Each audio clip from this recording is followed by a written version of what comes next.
Selamat datang di YouTube channel Jimmy Teknik Kimia. Salam sejahtera buat kita semua para pembelajar teknik kimia Indonesia. Pada video kali ini kita akan belajar bagaimana cara mensimulasikan kompresor menggunakan Aspen HYSYS versi 8.8. Kompresor sentrifugal yang akan kita bahas pada video kali ini digunakan untuk meningkatkan tekanan aliran gas dengan kapasitas relatif tinggi dan rasio kompresi yang rendah.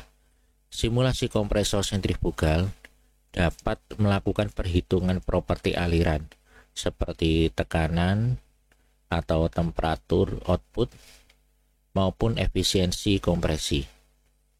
Baiklah, kita akan mulai pembahasan kita menggunakan sebuah kasus.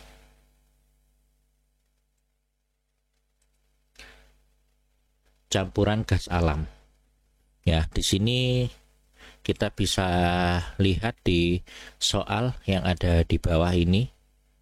Campuran gas alam yang mengandung C1, C2, C3 sampai NC6 heksan dan komponen karbon di atas 7. Ya, yang ditulis sebagai C7+ itu merupakan senyawa-senyawa hidrokarbon yang panjang rantainya 7, 8, 9 dan seterusnya, merupakan campuran.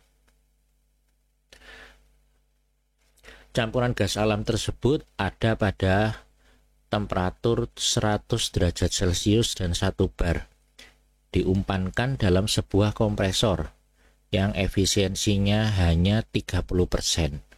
Gas alam mengalir dengan flow rate 100 kg mol per jam dan tekanan outletnya 5 bar. Data titik didih dari laboratorium untuk komponen C7+ adalah 110 derajat Celcius. Nah, komponen C7+ ini bukan merupakan single komponen, tetapi merupakan kumpulan dari komponen-komponen, sehingga komponen ini tidak ada dalam library komponen yang disediakan HYSYS, sehingga nanti kita akan membuat komponen hipotetik ya dari C7+ ini berdasarkan data titik didih ya, satu-satunya data yang berhasil didapatkan dari laboratorium.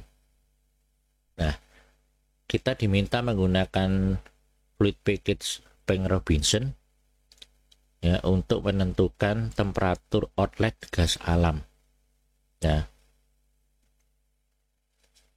oke, kita langsung masuk ke kasus baru di HYSYS. Nah, kita tambahkan komponen-komponen yang ada. Berikut adalah daftar komponen. Ya, daftar komponen dan fraksi molnya. Ya, kita bisa lihat di bagian atas. Nah, kemudian kita mulai dari entry komponen pertama, mulai dari gas metan ya. Ini urut ya, C1, langsung saja akan otomatis masuk ke C2 ini ya. C2 kita tinggal klik add. Propan, butan, N-butan, isopentan, normal pentan, N-heksan, dan yang terakhir bukan N-heptan, tapi itu campuran dari N-heptan dan senyawa-senyawa yang hidrokarbon lebih panjang. Ya, sehingga untuk komponen terakhir kita membuatnya berupa hypothetical komponen. Ya, kita select di bagian sini di pure komponen, kita klik drop down-nya. Ya, kemudian kita ada pilihan hypothetical dan hypothetical solid. Karena ini gas, kita pilih hypothetical. Nah, kemudian kita akan memasukkan data titik didih. Ya, kita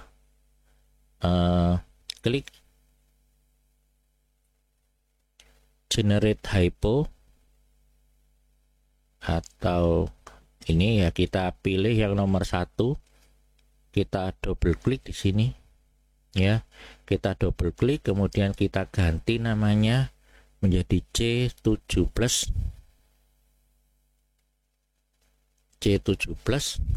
ya. Kemudian kita lihat family kelasnya betul, hidrokarbon dan seterusnya sudah betul ya. Sekarang kita masuk ke tab critical ya, kita cari isian untuk boiling point atau titik didih.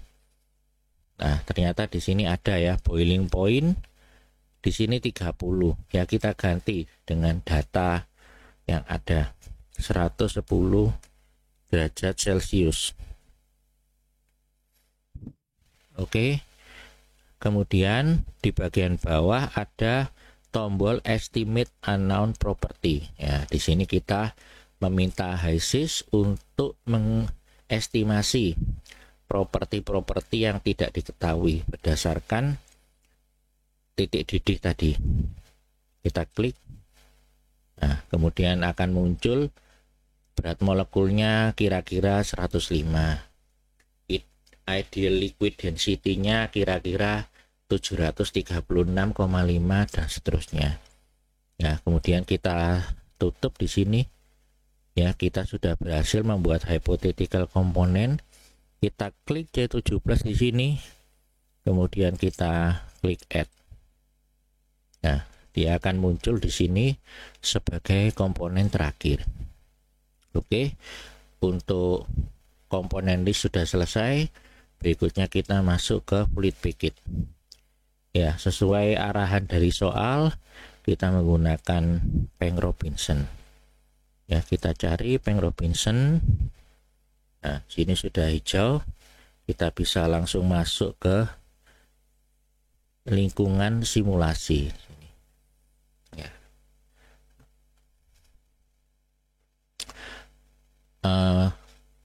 Karena ini kompresor, maka kita cari unit operasi kompresor yang ada di palet ya. Ini sudah ada kompresor, kita klik, kemudian kita pindahkan ke kolom simulasi ya, kemudian kita double klik ya, kita beri nama dulu ya, kita beri nama kompresor ya. Kemudian ini ada inlet,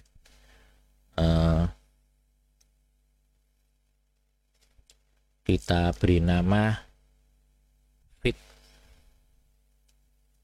saya. Kemudian outletnya kita beri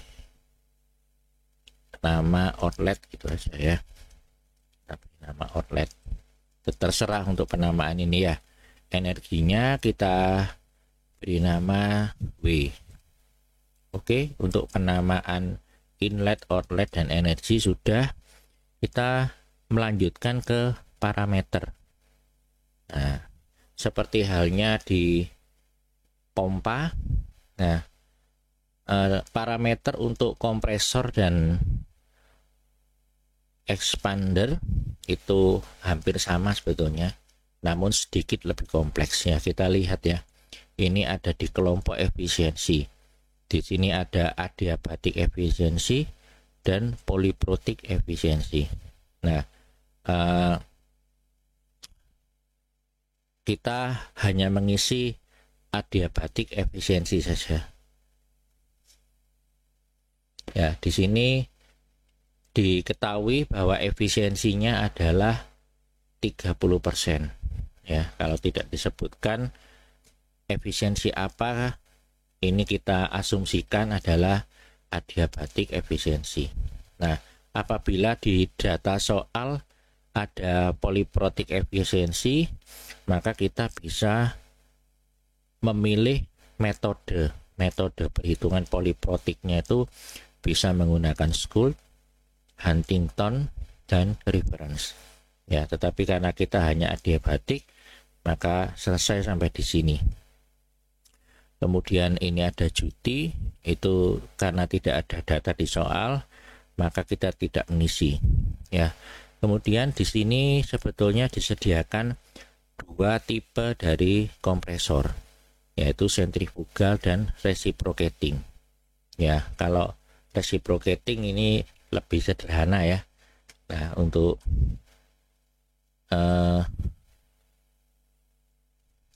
saat ini kita bahas yang sentrifugal. Ya, kita kembalikan lagi ke sentrifugal. Oke. Ya. Kemudian ada grupnya pressure spec. Nah, di sini ada delta P dan pressure ratio.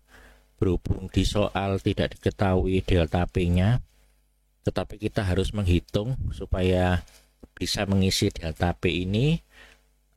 Di soal diketahui tekanan masuk 1 bar, tekanan keluar 5 bar. Seharusnya delta P itu 4 bar. Ya, namun saya menghindari perhitungan-perhitungan di luar HISIS, sehingga saya membiarkan delta P dan pressure ratio ini kosong. Ya, dan sebagai penggantinya saya akan mengisi di lembar kerja, ya, di kolom tekanan keluar.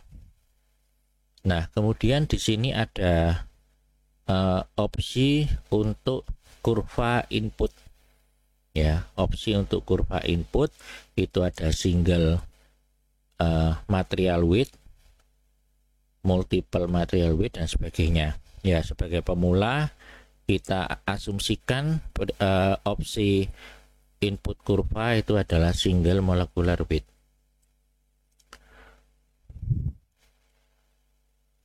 Berikutnya kita langsung masuk ke lembar kerja atau worksheet. Ya, kita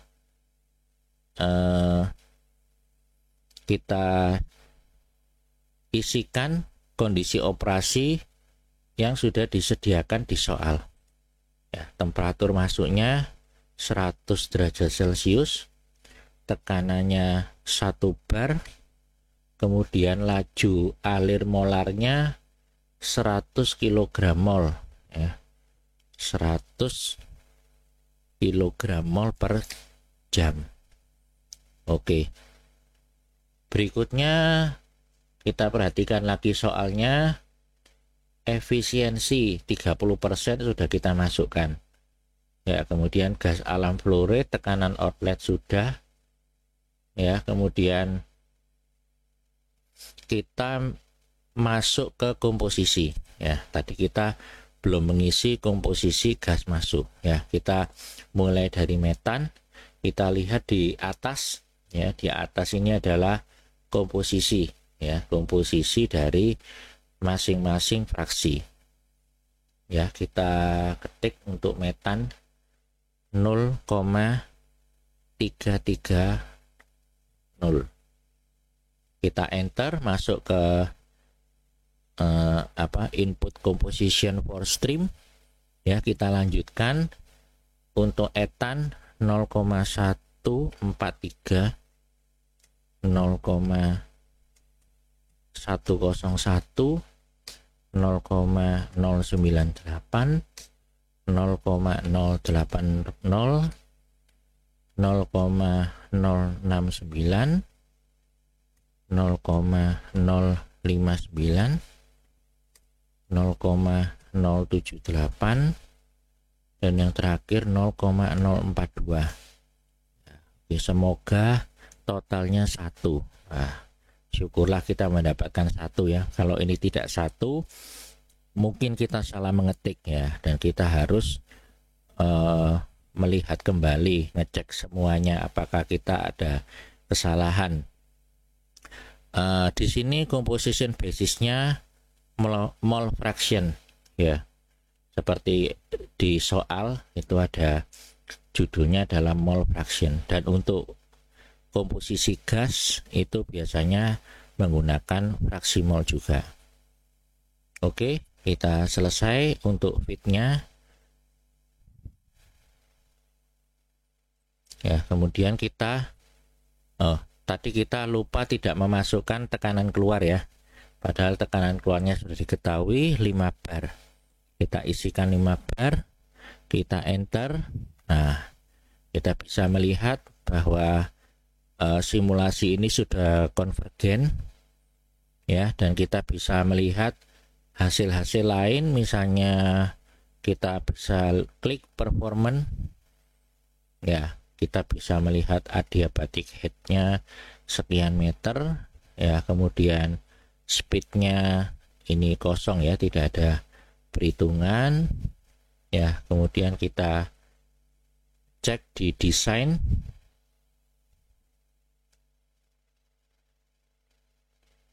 ya. Yang ditanyakan di soal ini adalah temperatur outlet ya. Jadi yang ditanyakan itu memang hanya temperatur outlet ya. Tetapi kalau kita lihat di desain tab parameter tadi, kita kembali gitu ya. Nah, ternyata HYSYS ini sudah menghitung polyprotic efisiensinya. Ya, ini adalah perhitungan efisiensi menggunakan dua metode saja.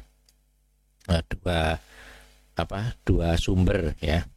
Jadi secara adiabatik itu efisiensinya 30%, sedangkan secara polyprotic itu efisiensinya 34% ya. Jadi dua efisiensi ini memang angkanya selalu hampir sama ya. Kemudian kita bisa melihat duty ya. Ya, duty-nya di sini ada sebesar sekitar 490 kW ya, sehingga kompresor yang diperlukan untuk operasi ini itu bebannya sekitar 490 kW. Nah, sekarang kita kembali ke lembar kerja ya. Kita akan mencari jawaban dari soal yang ditanyakan, yaitu temperatur outlet gas alam. Ya, di sini kita melihat bahwa inletnya tadi 100 derajat Celcius. Wah, ternyata setelah dikompresi itu temperaturnya menjadi 265,8 derajat Celcius ya. Kenaikannya cukup signifikan, dan proses kompresi ini seringkali kita abaikan kenaikan temperaturnya ya, tetapi sebetulnya tidak boleh ya, karena kenaikan temperaturnya bukan sedikit tetapi cukup signifikan. Hanya dengan menaikkan tekanan 5 kali lipat, namun temperaturnya bisa naik sampai 165 derajat Celcius.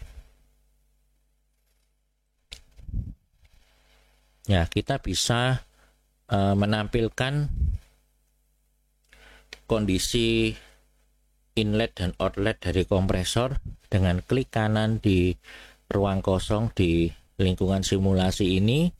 Kemudian kita arahkan kursor ke paling bawah, kita klik add workbook table ya. Kita bisa klik material streamnya seperti ini.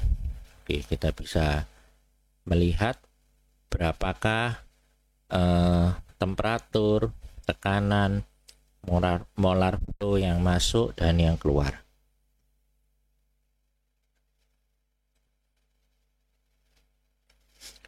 Demikianlah pembelajaran kita mengenai simulasi kompresor menggunakan software Aspen HYSYS versi 8.8.